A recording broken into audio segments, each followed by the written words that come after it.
दोस्तों, स्वागत है आपका सिंपल एजुकेशन में। मैं हूं राजेंद्र कुमार।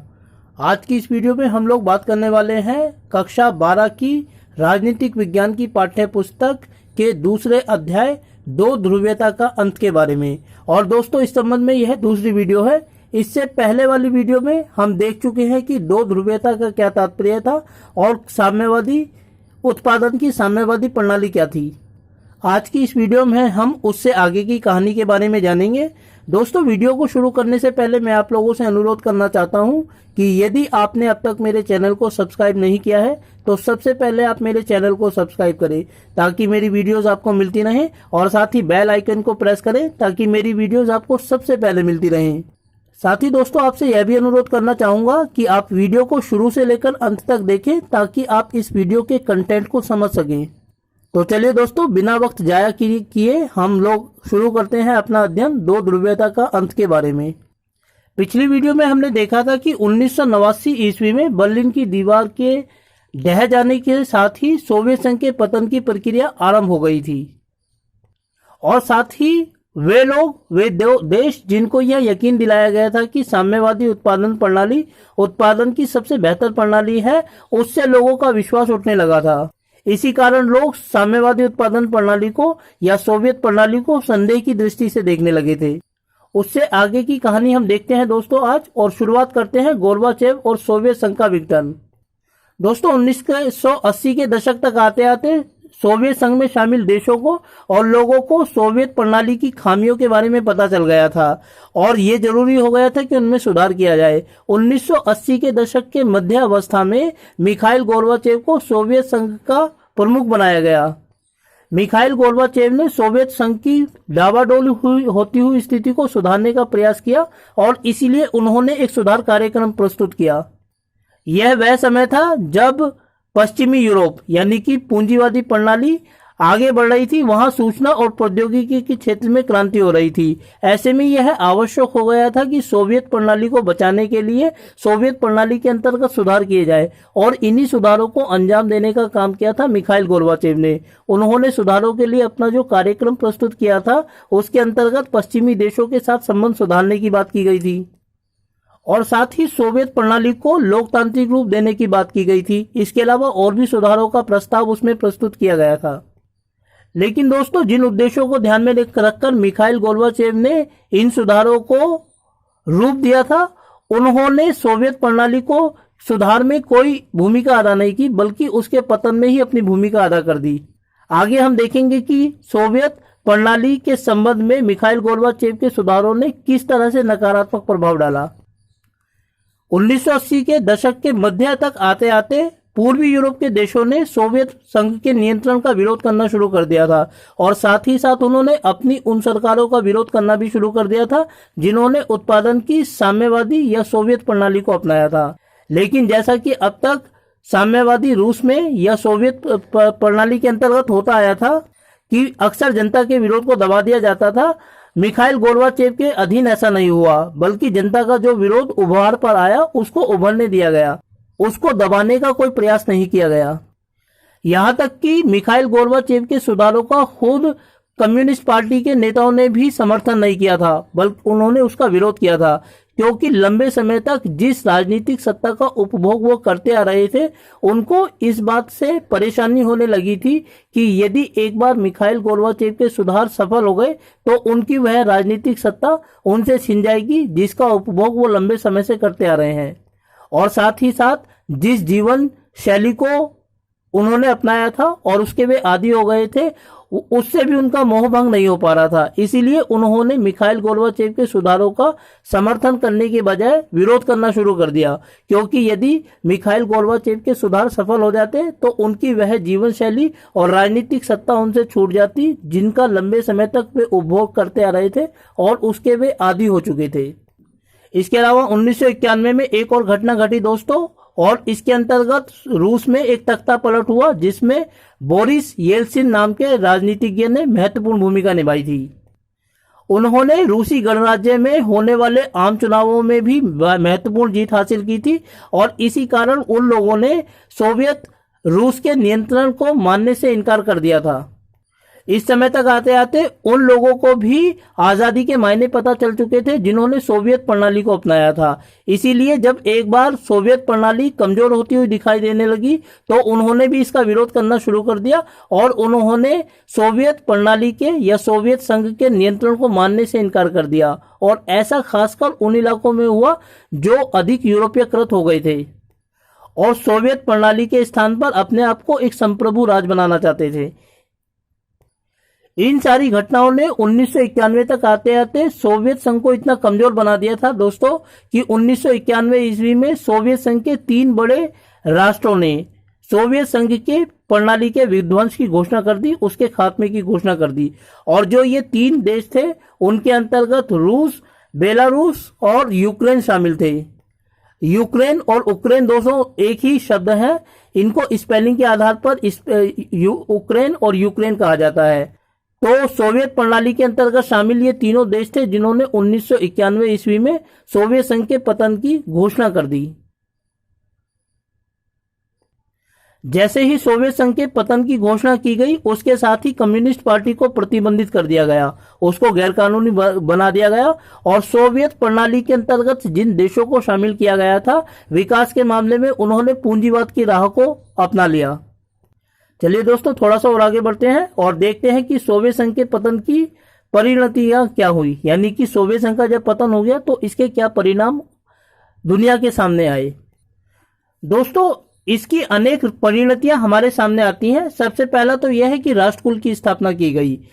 यह एक चौंकाने वाला तथ्य है कि जिस समय पूर्वी यूरोप में और सोवियत संघ के अंतर्गत शामिल देशों में सोवियत प्रणाली के विरुद्ध विद्रोह किया जा रहा था, उस समय मध्य एशिया के देश सोवियत प्रणाली को संदेह की दृष्टि से नहीं देखते थे, बल्कि वे सोवियत प्रणाली को ही अपनाए रखना चाहते थे। जब सोवियत प्रणाली का पतन हुआ तो मुख्य समस्या यही आई कि सोवियत की मध्य एशियाई देशों को किस तरीके से संतुलन में लिया जाए। इसका समाधान इस रूप में किया गया कि उन देशों को राष्ट्रकुल की स्थापना के सदस्य के रूप में देखा गया, अर्थात मध्य एशियाई देशों को राष्ट्रकुल का संस्थापक सदस्य बना दिया गया और इस प्रकार उनको इस प्रक्रिया के अंतर्गत शामिल किया गया। दूसरा दोस्तों हमने देखा था कि सोवियत प्रणाली के अंतर्गत यद्यपि पूर्वी यूरोप के बहुत सारे देश शामिल थे लेकिन दबदबा हमेशा रूस का ही रहा। और जब 1991 में सोवियत प्रणाली का पतन हुआ तो सोवियत संघ को निभाने की सारी जिम्मेदारियां रूस के ऊपर आ गई, यानी रूस को सोवियत प्रणाली के उत्तराधिकार के रूप में देखा गया। सोवियत संघ के पतन का एक अन्य परिणाम हम शीत युद्ध के अंत के रूप में देखते हैं, क्योंकि 1945 के बाद या दूसरे विश्व युद्ध के पश्चात दुनिया 2 भागों में बढ़ गई थी, सोवियत संघ और पूंजीवादी अमेरिका, और इनके बीच युद्ध की संभावना हमेशा बनी रहती थी। इसीलिए 1945 से लेकर 1991 तक के काल को शीत युद्ध के दौर के रूप में जाना जाता है, जिसका हमने इसी पाठ्य पुस्तक के पहले अध्याय में अध्ययन किया था। दोस्तों जब 1991 ईस्वी में सोवियत संघ का पतन हुआ तो लंबे समय से चला आने वाला शीत युद्ध का दौर समाप्त हो गया, क्योंकि शीत युद्ध इस कारण शुरू हुआ था कि दुनिया 2 खेमों में बंट गई थी। लेकिन सोवियत संघ के पतन के बाद ही 2 खेमों में बटा हुआ वह विश्व समाप्त हो गया। अब दुनिया केवल एक ध्रुवीय बनकर रह गई और वह ध्रुव था संयुक्त राज्य अमेरिका। इसके अतिरिक्त शीत युद्ध के दौरान सोवियत प्रणाली की एक महत्वपूर्ण विशेषता यह थी कि वह अपने आप को अमेरिका का प्रतिद्वंदी मानकर हमेशा युद्ध की तैयारी करता रहता था और इसीलिए उसको सोवियत प्रणाली से जो भी कुछ लाभ हुआ था उसका इस्तेमाल उसने हथियारों को बनाने के लिए किया था। लेकिन एक बार जब सोवियत संघ का पतन हो गया और शीत युद्ध का समाप्त हो गया तो उसके बाद रूस के द्वारा, क्योंकि रूस सोवियत प्रणाली का उत्तराधिकारी बन गया था, रूस के द्वारा निशस्त्रीकरण की दिशा में कुछ कदम उठाए गए। निशस्त्रीकरण का मतलब होता है दोस्तों कि जो शस्त्र बनाए गए हैं उनका इस्तेमाल नहीं किया जाएगा, बल्कि धीरे धीरे उनको समाप्त कर दिया जाएगा। अर्थात सीधा सा इसका मतलब यह हुआ कि युद्ध की संभावनाओं को खत्म करना। चलिए दोस्तों थोड़ा सा आगे बढ़ते हैं और देखते हैं अगला बिंदु, और अगला बिंदु है कि सोवियत संघ का विघटन क्यों हुआ, अर्थात ये वे कारण जिनकी वजह से सोवियत प्रणाली का विघटन हुआ, उसका अध्ययन हम अब इस आगे के पार्ट में करेंगे। दोस्तों सोवियत प्रणाली के पतन के लिए किसी एक कारण को जिम्मेदार नहीं माना जा सकता, बल्कि सोवियत प्रणाली का पतन अपने आप में अनेक कारकों का सम्मिलित परिणाम था। इसीलिए हम उन सारे कारकों को एक एक करके देखेंगे जिनके परिणाम स्वरूप 1991 ईस्वी में सोवियत प्रणाली का पतन हुआ। दोस्तों इसका सबसे पहला जो कारण था वह यह था कि यह लोगों की आकांक्षाओं पर खरा नहीं उतर पाया। सोवियत प्रणाली के अंतर्गत जिन देशों को शामिल किया गया था पूर्वी यूरोप के, उनको यह यकीन दिलाया गया था कि साम्यवादी प्रणाली उत्पादन की सबसे बेहतर प्रणाली है। लेकिन जैसे जैसे उनके सामने पश्चिमी यूरोप के उदाहरण सामने आए, तब उनको यह पता चला कि उत्पादन के मामले में, विकास के मामले में पश्चिमी यूरोप उनसे बहुत आगे निकल गया है। इसीलिए उन पूर्वी यूरोप के देशों को जो सपना दिखाया गया था कि साम्यवादी उत्पादन प्रणाली उत्पादन की सबसे बेहतर प्रणाली है, वह टूट गया। इसीलिए यह साम्यवादी उत्पादन प्रणाली लोगों की उम्मीदों पर खरी नहीं उतर पाई। और इसका जो दूसरा कारण था वह यह था कि सोवियत प्रणाली के अंतर्गत जो उत्पादन से लाभ अर्जित किया गया था, उसका इस्तेमाल उन्होंने उत्पादन की गुणवत्ता को बढ़ाने के लिए नहीं किया, बल्कि इसका इस्तेमाल उन्होंने अमेरिका के विरुद्ध हथियारों को इकट्ठा करने के लिए किया। क्योंकि सोवियत प्रणाली के अंतर्गत शामिल देशों को अक्सर यह लगता था कि अमेरिका युद्ध की तैयारी कर रहा है, इसीलिए उन्हें भी हमेशा युद्ध के लिए तैयार रहना चाहिए। इसी कारण उत्पादन प्रणाली से उनको जो लाभ प्राप्त हुआ, उसका इस्तेमाल उन्होंने हथियारों को खरीदने के लिए किया, ना कि अपने विकास को, उत्पादन के साधनों को बेहतर बनाने के लिए किया। आगे चलकर यह कारण भी सोवियत प्रणाली के पतन का एक महत्वपूर्ण कारण बना। इसका तीसरा कारण यह था कि पश्चिमी यूरोप के बारे में जैसे जैसे पूर्वी यूरोप के देशों को पता चला, वैसे वैसे सोवियत प्रणाली से उनका मोह भंग हो गया। क्योंकि इसके अंतर्गत जिन देशों को शामिल किया गया था, उनको तो यही बताया गया था कि साम्यवाद उत्पादन की सबसे बेहतर प्रणाली है। लेकिन जब पश्चिमी यूरोप से उनका सामना हुआ, तब उन्होंने जाना कि विकास के मामले में पश्चिमी यूरोप उनसे बहुत आगे निकल गया है। और इसीलिए उनको जो सपना दिखाया गया था कि साम्यवाद उत्पादन की सबसे बेहतर प्रणाली है, वह झूठ था। इसीलिए भी पूर्वी यूरोप के देशों का और सोवियत प्रणाली के अंतर्गत शामिल लोगों का साम्यवादी उत्पादन प्रणाली से मोह भंग हुआ। मिखाइल गोर्बाचेव के सुधारों ने कमजोर होती हुई सोवियत प्रणाली को और भी कुठाराघात पहुंचाया। मिखाइल गोर्बाचेव ने सोवियत प्रणाली की गड़बड़ होती हुई स्थिति को सुधारने का प्रयास किया था और इसके लिए उन्होंने एक सुधार कार्यक्रम भी तैयार कर दिया था। परंतु कम्युनिस्ट पार्टी के नेताओं ने, उन लोगों ने जो लंबे समय से सत्ता में बने हुए आए थे, उन्होंने इसका समर्थन नहीं किया, बल्कि उन्होंने इसका विरोध किया। इसीलिए मिखाइल गोर्बाचेव के सुधारों ने सकारात्मक प्रभाव डालने की अपेक्षा नकारात्मक प्रभाव डाला और इसी नकारात्मक प्रभाव ने सोवियत प्रणाली के खात्मे को अवश्यंभावी बना दिया। इसके अलावा दोस्तों, साम्यवादी उत्पादन प्रणाली के पतन का एक कारण यह भी था कि पूर्वी यूरोप के जिन देशों को सोवियत संघ के अंतर्गत शामिल किया गया था, उनके ऊपर अक्सर रूस का नियंत्रण रहता था। लेकिन जैसे जैसे वहां राष्ट्रवाद की भावना का विकास हुआ, वैसे वैसे उन्होंने स्वतंत्र राष्ट्र की, एक संप्रभु राष्ट्र की उम्मीद जाहिर करनी शुरू कर दी। और जैसे ही 1991 में उनको मौका मिला, रूस में तख्ता पलट हुआ, बोरिस येल्सिन ने इसमें योगदान दिया, वैसे वैसे उन्होंने अपने देशों की सरकारों के ऊपर सोवियत संघ से अलग होने का बोझ डालना शुरू कर दिया। इसी कारण धीरे धीरे करके वे देश स्वतंत्र हो गए, अपने आप को उन्होंने सोवियत संघ से अलग कर लिया, जो पूर्वी यूरोप के थे और जिन्हें सोवियत संघ के अंतर्गत शामिल किया गया था। इसके अलावा दोस्तों, साम्यवाद के पतन का एक कारण यह भी था कि इसमें श्रम के विभाजन का अभाव था। हमने अपनी पहली वाली वीडियो में देखा था कि साम्यवाद उत्पादन प्रणाली के अंतर्गत सभी लोगों को समान माना जाता था।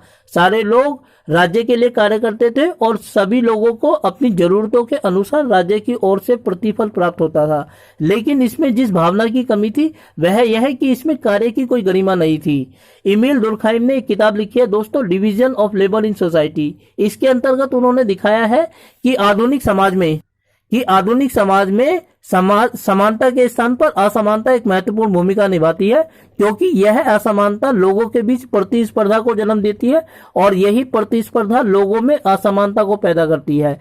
इस असमानता के कारण लोग परस्पर निर्भर होते हैं और यही पारस्परिक निर्भरता समाज के संचालन का आधार होती है। जबकि साम्यवाद के अंतर्गत सभी लोगों को समान माना गया था, इसीलिए इसमें पारस्परिक निर्भरता का कोई विचार नहीं था। इसी विचार की अनुपस्थिति के कारण इस प्रणाली का पतन अवश्यंभावी था।